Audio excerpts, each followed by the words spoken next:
Assalamualaikum warahmatullahi wabarakatuh. Selamat bertemu kembali di channel saya. Semoga untuk teman-teman semua untuk kabarnya baik-baik saja.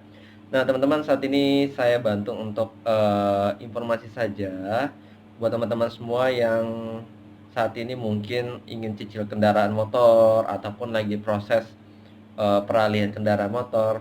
Nah, tentunya saat ini juga kan benar-benar sangat mudah dan sudah sangat gampang kalau kita ingin membeli motor dengan secara kredit ataupun cicil. Nah, tapi teman-teman harus tahu bagaimana dan seperti apa untuk mencicil motor yang benar dan nantinya pun tidak ada masalah ataupun kendala. Nah, yang kita bahas saat ini, apakah boleh untuk kita mencicil motor itu over kredit dari teman, saudara ataupun orang lain, dan seperti apa nanti dampak buruknya. Jadi teman-teman, saat ini saya akan membahas, semoga untuk videonya bermanfaat ya. Nah teman-teman, ini saya berbagi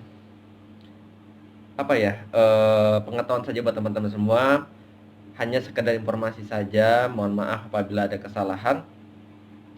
Jadi sebagai contoh, teman-teman, apabila teman-teman kredit kendaraan bermotor, itu teman-teman over kredit dari teman atau mungkin dari orang yang nggak dikenal. Contoh saja orang yang nggak dikenal ya. Teman-teman andaikan mencicil kendaraan yang sudah berjalan, yang sebelumnya atas nama si A dan teman-teman atas namanya si B. Nah, saat teman-teman untuk over kredit, tentunya kan juga simple sebenarnya, kelihatannya simple, mudah, gampang, karena tinggal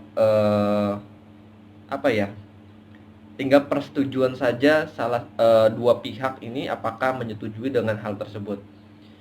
Itu menurut saya juga is okay, nggak masalah.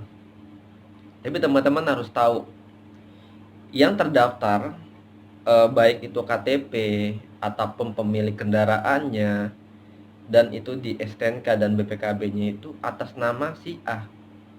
Dan teman-teman ini adalah namanya B. Sebagai contoh, teman-teman sudah ikutlah. Kalau untuk pembayaran sebenarnya gampang teman-teman ya. Mau bayar itu si A, si B, si C, si D itu sebenarnya nggak terlalu jadi masalah. Karena pembayaran itu kan hanya langsung saja disesuaikan dengan nomor pembayarannya.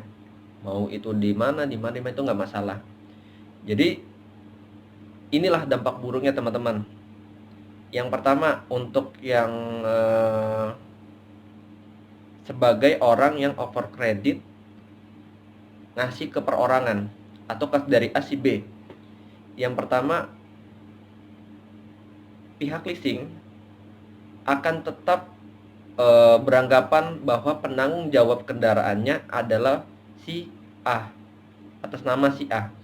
Maka kalau si B ini tidak membayar atau membawa kabur kendaraan ataupun ibaratnya hal terburuk lah, tidak lancar dalam cicilannya, maka tetap saja yang diuber-uber ini adalah si A. Itu yang pertama, dampak buruknya ya bagi yang benar-benar atas nama pertamanya itu adalah si A. Dari pihak leasing, itu pihak debt kolektornya akan nyari si A, baik itu rumah, tempat kerja, ataupun dari saudara-saudaranya akan nyari si A. Itu yang pertama. Yang kedua, maka yang di backlist itu untuk namanya adalah si A. Bisa jadi itulah ada BI checking-nya akan jelek. Nah, teman-teman harus dipahami nih ya. Baik itu BI checking jelek, status nanti di leasing juga jelek, antar leasing. Nah, itulah adalah dampak buruk bagi salah satunya saja ya, atau sebagian saja itu dampak buruk bagi si pemilik kendaraan yang over kredit secara ilegal lah, menurut saya ilegal. Nah, untuk dampak buruk si B ini kan sebenarnya tenang aja karena penanggung jawab si A. Contoh, si B ini memang benar-benar meneruskan untuk cicilannya sampai dengan lunas. Nah, sebelum lunas, hal yang paling repot adalah perpanjang STNK kendaraannya. Karena untuk perpanjang STNK kendaraannya harus dari sesuai dengan pemilik kendaraannya yang terdaftar oleh pihak leasing adalah si A. Maka adalah si A yang harus datang ke leasing meminta untuk surat, ibaratnya surat apa ya? Bukan surat jalan. Surat yang menyatakan itu motor BPKB-nya berada di leasing, nanti untuk dibawa ke Samsat untuk melakukan perpanjangan STNK kendaraannya. Contoh, ini oper kreditnya secara putus, sama-sama nggak kenal nih. Si B ini akan bingung, dia nggak akan bisa perpanjang untuk STNK kendaraannya. Karena kalau si B datang ke leasing, maka pihak leasing nggak mau tahu bahwa yang bisa mengambil surat rekomendasi dari pihak leasing ini adalah si A dengan menyertakan KTP dan STNK kendaraannya. Nah, itu yang pertama, dampak buruk bagi si B ya. Untuk yang paling parahnya yang ini adalah saat pengambilan BPKB kendaraan. Kenapa saya bilang dampak buruknya? Karena pihak leasing hanya memberikan BPKB kendaraannya ini kepada atas nama si A yang memang sudah terdaftar resmi dan legal ini saat proses akad keikutsertaan dalam kredit kendaraan motornya. Maka leasing nggak akan tahu ini si B siapa, gitu kan.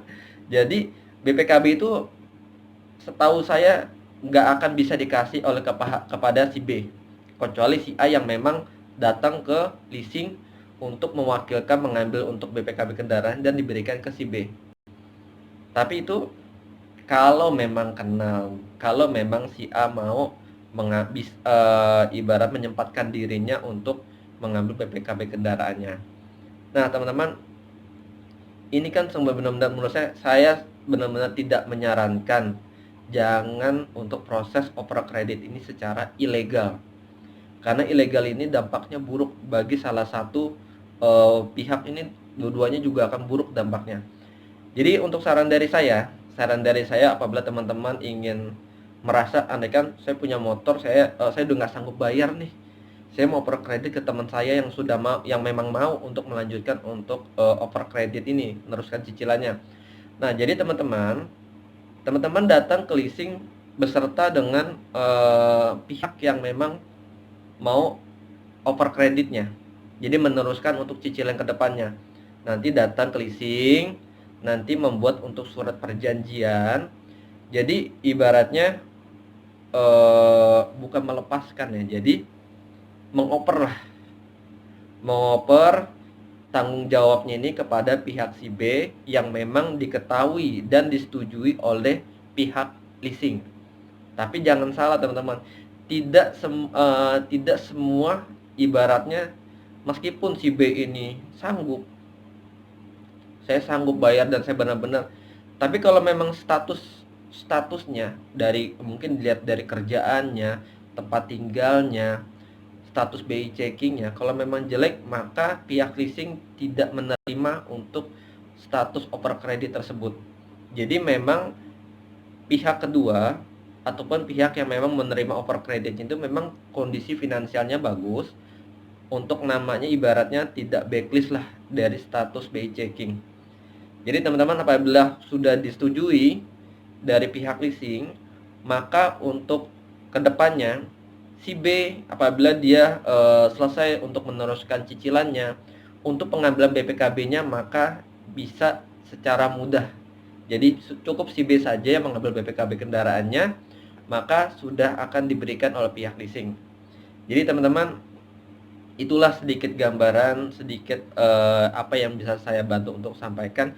Kalau memang teman-teman semua yang mau tanya-tanya, insya Allah kalau memang saya bisa, saya sanggup dan saya mengetahuinya, akan saya bantu untuk informasikan. Ya deh teman-teman, terima kasih sudah menonton video saya. Sampai bertemu kembali. Assalamualaikum warahmatullahi wabarakatuh.